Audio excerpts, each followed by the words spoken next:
सातारा जिल्ह्याने महायुतीला भरघोस मतदान केले.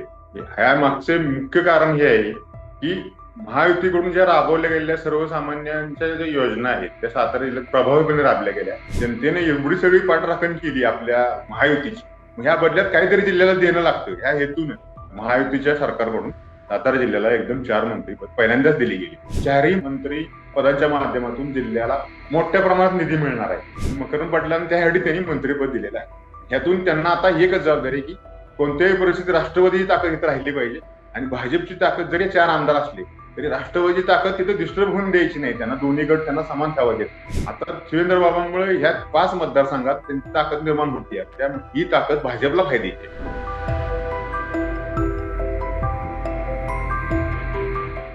नमस्कार. द पॉलिटिक्सच्या हायपर लोकलमध्ये सगळ्यांचं स्वागत आहे. मंत्रिमंडळाची स्थापना झाली, त्यात एक गोष्ट असं दिसतंय की पुणे आणि सातारा या जिल्ह्यांना सर्वाधिक मंत्रिपद मिळालेले आहेत. म्हणजे आज आपण सातारा जिल्ह्याच्या राजकारणावर बोलणार आहोत. माझ्यासोबत आहेत दैनिक सकाळचे principal correspondent Umesh Bhambare sir. Sir, स्वागत आहे तुमचं द पॉलिटिक्समध्ये. सर, साताऱ्याला सर्वाधिक मंत्रिपदे मिळाली. म्हणजे मी नावं घेतो: जयकुमार गोरे, शंभूराज देसाई, मकरंद पाटील आणि शिवेंद्रराजे भोसले या चौकांना मंत्रिपदे मिळालेली आहेत. याचा अर्थ काय नेमका? मुळातच सातारा जिल्हा हा काँग्रेस त्यानंतर राष्ट्रवादी तर 2 ह्या पक्षांचा बालेकिल्ला राहिलेला. या आधी कधीही भाजपकडून असे प्रयत्न झाले नव्हते की हा बालेकिल्ला मिळवायचा. पण मध्यंतरीच्या 2004 नंतर 9च्या इलेक्शनमध्ये किंवा निवडणुकीमध्ये त्यांनी तो प्रयत्न सुरू केला आणि त्याचे हे फळ 2024 साली त्यांना मिळाले. मुळात ते 19लाच मिळाले आहे. उदयनराजेंचे खासदारकी ज्या वेळेला ते भाजपमधून विजयी झाले गेल्या त्यावेळेला त्यांना ते मिळालं होतं. सुरुवात झाली होती त्याची. पण ह्या वेळेला सातारा जिल्ह्याने महायुतीला भरघोस मतदान केले आणि त्यांचे 8च्या 8 आमदार निवडून दिले. ह्या मागचे मुख्य कारण हे आहे की महायुतीकडून ज्या राबवल्या गेलेल्या सर्वसामान्यांच्या ज्या योजना आहेत त्या सातारा जिल्ह्यात प्रभावीपणे राबवल्या गेल्या. हा त्याचा एक हे असणार आहे, त्याचं एक मुख्य कारण आहे. दुसरा एक असा विषय आहे की भाजपने मायक्रो प्लॅनिंग करून प्रत्येक गावनिहाय त्यांची जी काही टीम प्रचार करत होती किंवा जे काय हे करत होती, गावागावात जाऊन जी भेटीगाठी घेऊन प्रतिष्ठित ज्या लोकांशी संपर्क साधत होती, त्यातून हा त्यांनी जे हिंदुत्व असेल, आजी लाडकी बहीण योजना असेल किंवा शेतकऱ्यांच्या योजना असतील, या सगळ्या मांडल्या त्यांनी आणि त्यांचे नेमकं त्यांना कसा त्याचा लाभ मिळतोय आणि त्याचा पुढच्या काळात अजून तुम्हाला लाभ मिळावा असं वाटत असेल, मिळावा यासाठी त्यांना हे दिलं की बाबा तुम्ही एक काहीतरी स्वीकारा. अशा ह्या उद्देशातून हे जनतेने इथल्या त्यांना महायुतीच्या पाठीशी हे केलं. त्यातून हा झालेला आहे. 8ही आमदार निवडून आले. प्लस ह्या बदल्यात म्हणजे जनतेने एवढी सगळी पाठराखण केली आपल्या महायुतीची, ह्या बदल्यात काहीतरी जिल्ह्याला देणं लागतं ह्या हेतून महायुतीच्या सरकारकडून सातारा जिल्ह्याला एकदम 4 मंत्रिपद पहिल्यांदाच दिली गेली. सर, तुम्ही उल्लेख केला की 2009 आधी साताऱ्यामध्ये विस्ताराचे प्रयत्न नव्हते झाले, पण ते 2009 साली सुरू झाले. तुम्ही उल्लेख केला, सविस्तर थोडं सांगाल का याबद्दल? मुळात कसं आहे की भाजप हा सातारा जिल्ह्यात तसा मूळचा बेसिक पक्ष नाहीये. म्हणजे काँग्रेस हा मूळचा हा काँग्रेसचा बालेकिल्ला. पण काँग्रेसच्या नंतर राष्ट्रवादीने हा बालेकिल्ला 1999 मध्ये जेव्हा राष्ट्रवादी स्थापना झाली त्यानंतर हा राष्ट्रवादीनं सुरुवातीपासून म्हणजे पहिल्या इलेक्शन पासून सगळे काँग्रेसचं सगळं ताब्यात घेतलं आणि एक एक करत त्यांनी सगळे आमदार खासदार त्यांचे 2 निवडून आले आणि एकूण जिल्ह्यावर पकड मजबूत केली. त्यानंतर राष्ट्रवादीची जे काही पश्चिम महाराष्ट्रातील सातारा जिल्ह्यावरची पकड राहिली शरद पवार आणि अजितदादांच्या या सगळ्या हे संघटन कौशल्यामुळे किंवा तिथल्या जे काही स्थानिक नेत्यांची असलेली जवळीक यातून ती झाली. पण ही जवळीक भाजपला हा बालेकिल्ला कुठेतरी खुपत होता किंवा भाजप नेत्यांना वाटत होते की सगळं आपल्याला मिळते पण सातारा जिल्ह्यावर आपण का पकड मिळवू शकत नाही. ह्या हेतूने त्यांनी सुरुवात केली आणि एक एक करत त्यांनी म्हणजे आपली हे बांधायला सुरुवात केली, पक्षाची मोठ बांधायला सुरुवात केली.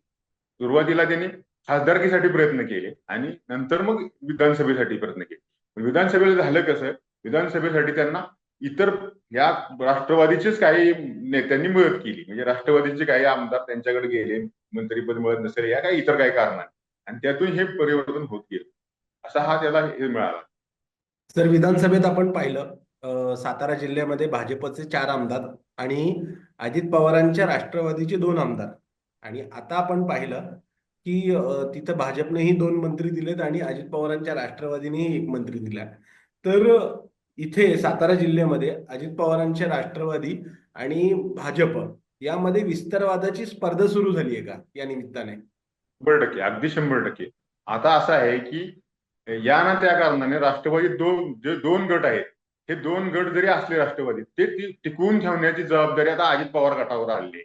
मग त्यासाठी कोण? तर मकरंद पाटील. मकरंद पाटील हे घराणं म्हणजे शरद पवारांच्या जेवढे जवळ आहे तेवढे अजितदादांच्या जवळ आहे.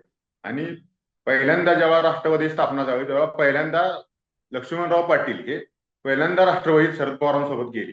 त्यामुळे त्या घराण्याची जी काय पवार घराण्याची आणि पाटील घराण्याची जी काही नाळ जुळली ती आजपर्यंत काय आता त्यांची जबाबदारी आहे की ही राष्ट्रवादीची सातारा जिल्ह्यातली जी नाळ आहे ती तुटून द्यायची नाही.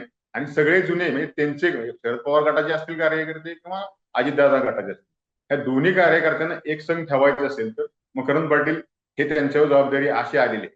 मकरंद पाटलांना त्यासाठी त्यांनी मंत्रिपद दिलेलं आहे. ह्यातून त्यांना आता एकच जबाबदारी की कोणत्याही परिस्थितीत राष्ट्रवादीची ताकद इथं राहिली पाहिजे.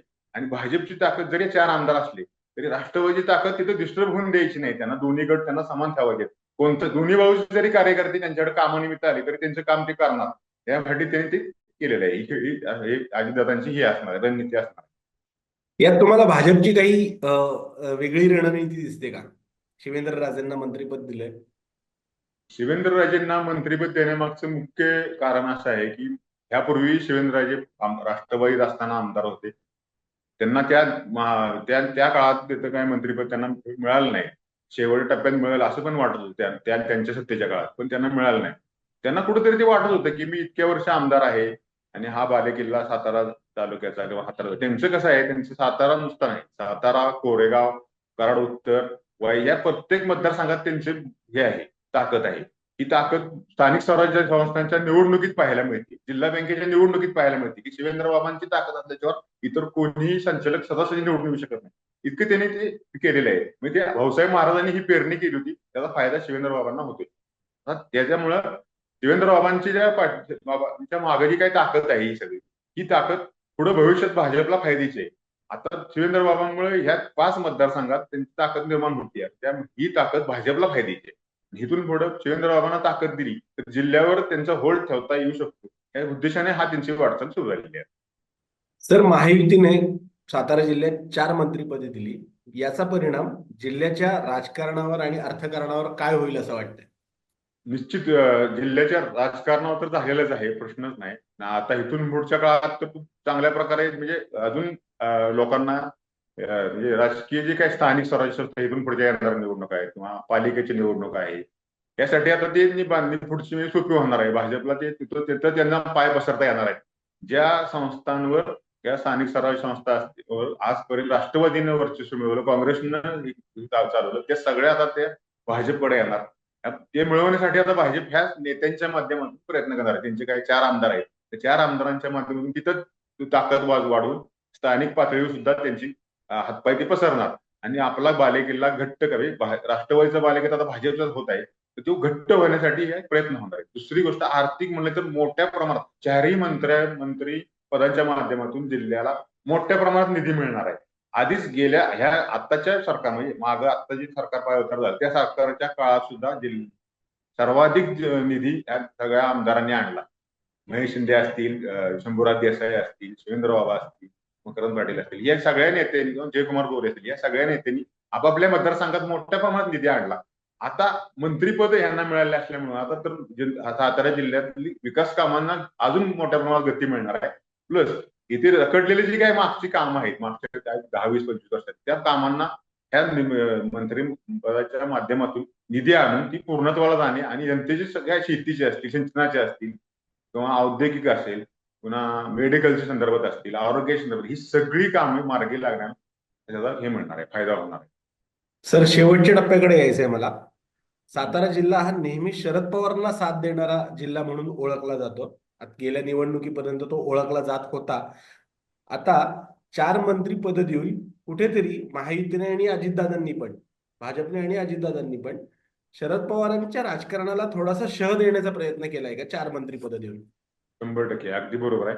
कारण आजपर्यंत राज्यात सरकार कुणाचं असलं तरी सातारा जिल्हा हा राष्ट्रवादीचेच आमदार निवडून येत होते, अशी परिस्थिती राहिलेली आहे.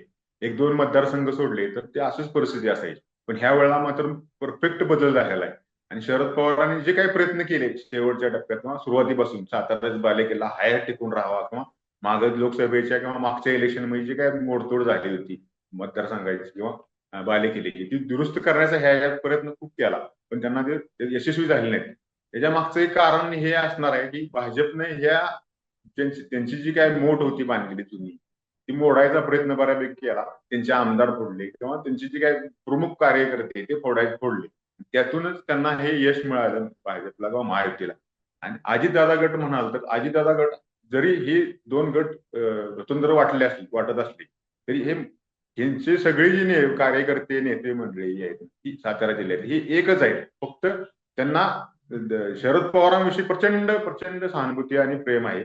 त्याबरोबर त्या पाठोपाठ अजितदादांबरोबर पण विषयी पण आहे. पण आता त्यांना शरद पवारांच्या एकूण हे सगळं बघता त्यांचं वय म्हणा किंवा हे, आता त्यांना नवीन कोणतरी आपला नेता हा अजितदादासारखा असावा असं त्यांना वाटत असावं, किंवा त्या पद्धतीनं त्यांनी नेतृत्व बदल किंवा हे म्हणा त्यांनी अजितदादांकडे त्या दृष्टीनं पाहण्याच्या हेतून त्यांनी मदत केलेली आहे. सर, शेवटचा प्रश्न. ही 4 मंत्रिपद दिलेली आहेत, तिची सगळीच्या सगळी मराठा आहेत, मी चुकत नसेल तर. तर मराठा लॉबीला, सातारा जिल्हा किंवा पश्चिम महाराष्ट्रातल्या मराठा लॉबीला स्ट्रॉंग करण्याचा प्रयत्न आहे का? आणि महायुतीच्या विरोधात मराठे आहेत असं कुठंतरी वाटत होतं निवडणुकीच्या आधी, ते खोडून काढण्याचा हा प्रयत्न आहे? तसं काय वाटत नाही मला, की मुळातच पश्चिम महाराष्ट्रात बहुतांशी नेते मराठा समाजातलेच आहेत सगळे. सातारा जिल्ह्यात एक एक एक दुसरा हे सोडला तर म्हणजे सगळे मराठा समाजाशी संबंधितच आहे.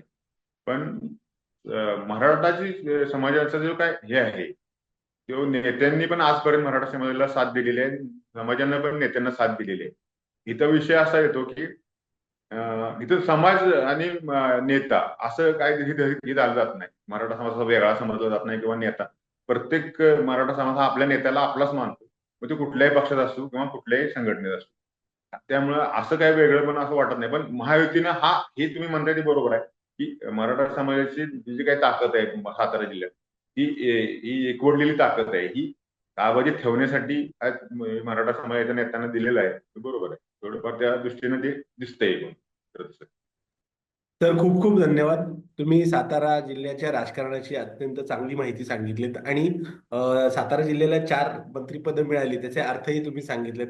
आपण पुन्हा भेटू. तूर्तास इथेच थांबू. आपले खूप खूप आभार. थँक्यू. आभारी आहे.